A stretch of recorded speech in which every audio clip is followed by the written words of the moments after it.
안녕하세요. 그림책 강의 이지혜입니다. 네, 오늘은 192번째 시간이고요. 제가 오늘 준비한 그림책은 부엉이와 보름달입니다.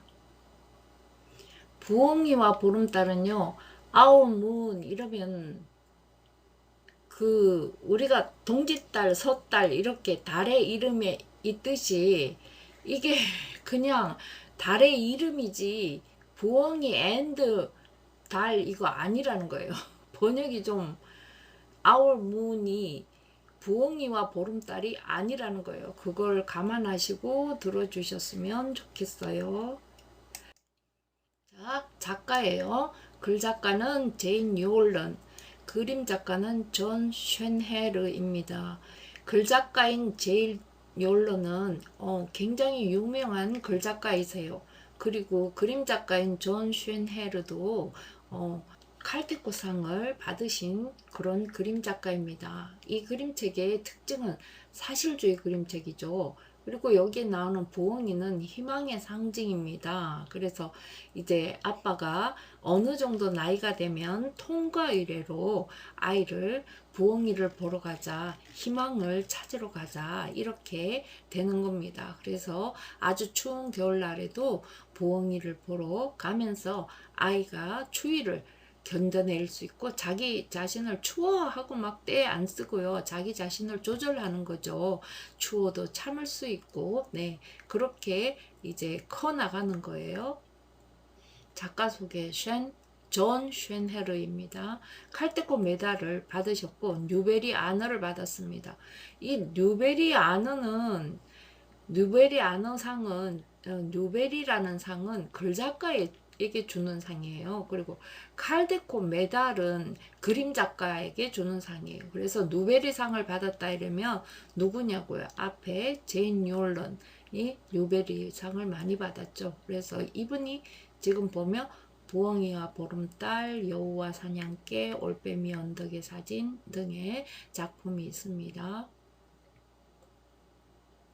내용입니다. 추운 겨울밤 주인공은 아빠와 함께 부엉이를 보러 숲으로 갑니다. 날씨가 무척이나 추웠지만 주인공은 추위를 참으며 아빠를 따라 숲속 깊이 들어갑니다. 그 후에요.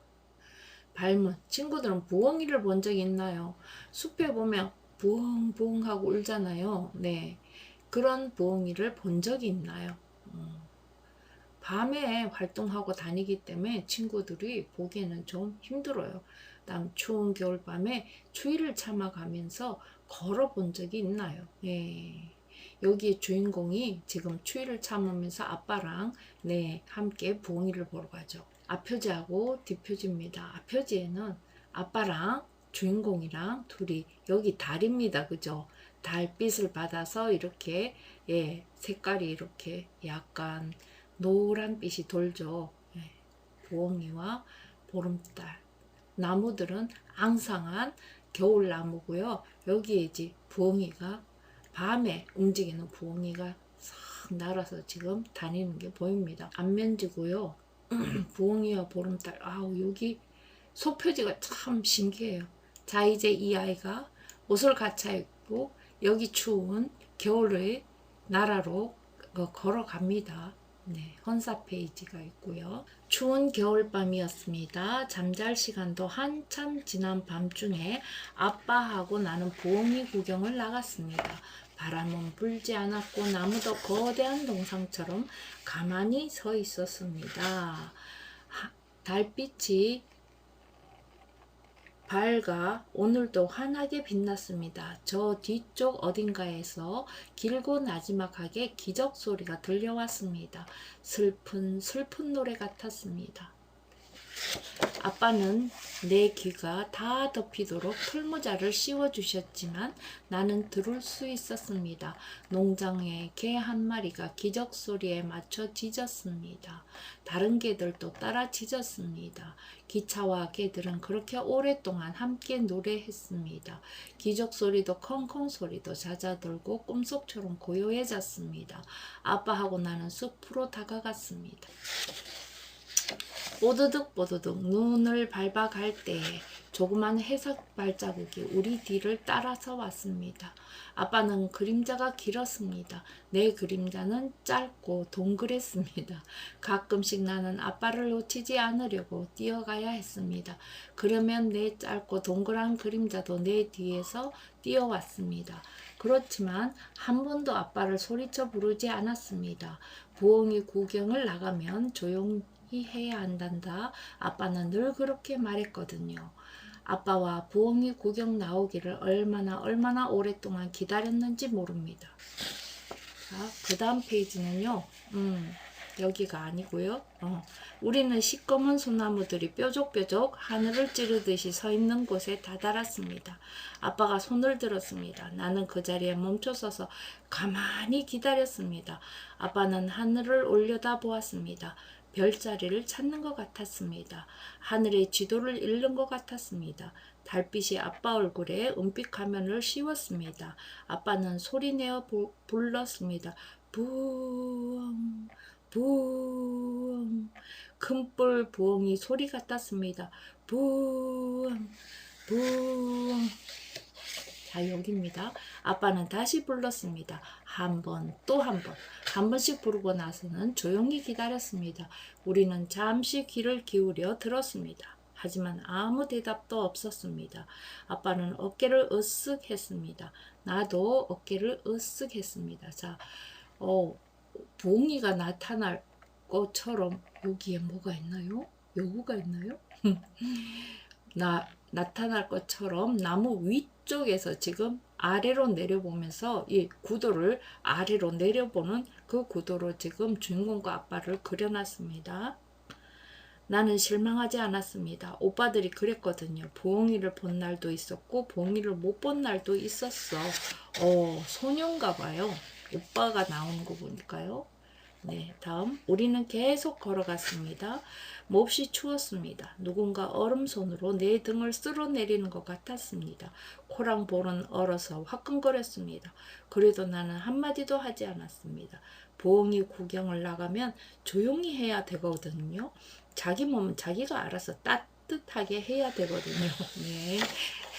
스스로 자기를 돌봐야 된다는 말이 나오죠. 우리는 숲으로 들어갔습니다. 숲속에 늘어선 나무 그림자들은 여태껏 본 어떤 것보다도 시꺼맸습니다.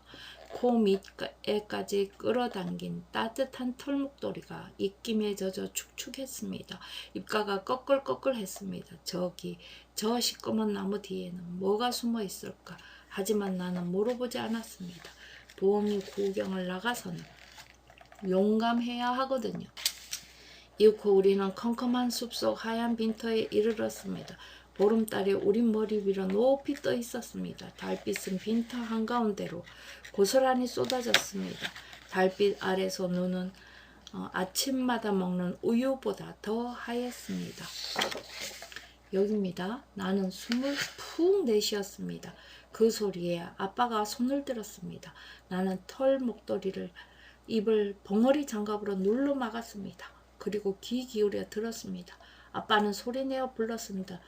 부엉 부엉 부엉 부엉. 나는 열심히 귀 기울여 들었습니다. 그리고 열심히 살펴보았습니다. 너무 추워서 귀는 떨어져 나가는 것 같았고 앞도 잘 보이지 않았습니다. 아빠는 다시 부르려고 고개를 들었습니다. 하지만 아빠가 미처 부르기도 전에 메아리가 나무들 사이를 느릿느릿 지나왔습니다. 부엉 부엉. 아빠는 보일 듯 말 듯 미소를 지었습니다. 그리고 다시 소리쳤습니다. 부엉. 저녁은 먹었니? 오늘 숲에는 별일 없니? 보름달이 아름답지 않니? 날씨가 참 춥구나. 아빠하고 부엉이는 이런 이야기를 나누는 것 같았습니다. 나는 털 목도리에서 입에서 벙어리 장갑을 뗐습니다. 그리고 보일 듯 말 듯 미소를 지었습니다. 자, 여기입니다. 목초지 끄트머리 나무 꼭대기에서 들리던 부엉이 소리가 가까워졌습니다. 목초지에서는 아무것도 움직이지 않았습니다. 그때 갑자기 부엉이 그림자 하나가 커다란 나무 그림자에서 떨어져 나와 하늘로 솟아오르더니 우리 머리 위로 날아갔습니다. 우리는 말없이 지켜보았습니다. 입안에 열기가 가득히 담겨서 할 말이 가득히 열기가 되어서 우리는 아무 말도 하지 못했습니다. 부엉이 그림자가 다시 부엉부엉 울었습니다. 부엉이가 나뭇가지에 내려앉자 아빠는 커다란 손전등으로 부엉이를 비추었습니다. 오, 멋있는데요? 1분, 3분, 어쩌면 100분이었는지도 모릅니다. 부엉이와 우리는 서로 바라보았습니다. 그러다가 부엉이가 커다랗게 날갯짓을 하더니 나뭇가지에서 솟아올라 숲으로 날아갔습니다. 소리 없는 그림자 같았습니다. 이제 집에 가야지, 아빠가 말했습니다. 이제는 말을 해도 되고 크게 웃어도 된다는 건 알았습니다. 하지만 집으로 돌아오는 내내 나는 소리 없는 그림자가 되었습니다. 부엉이 구경을 가서는 말할 필요도 따뜻할 필요도 없단다. 소망 말고는 어떤 것도 필요가 없단다. 아빠는 늘 이렇게 말했습니다. 저렇게 눈부신 보름달 아래를 침묵하는 날개에 실려 날아가는 소망 말이에요. 오래전에 나왔던 책이지만 그래도 다시 살펴보니 굉장히 의미가 있는 책이었는데요. 다들 어떻게 들으셨는지 모르겠는데요. 네, 저는 또 다음 주에 다시 찾아뵙겠습니다. 고맙습니다.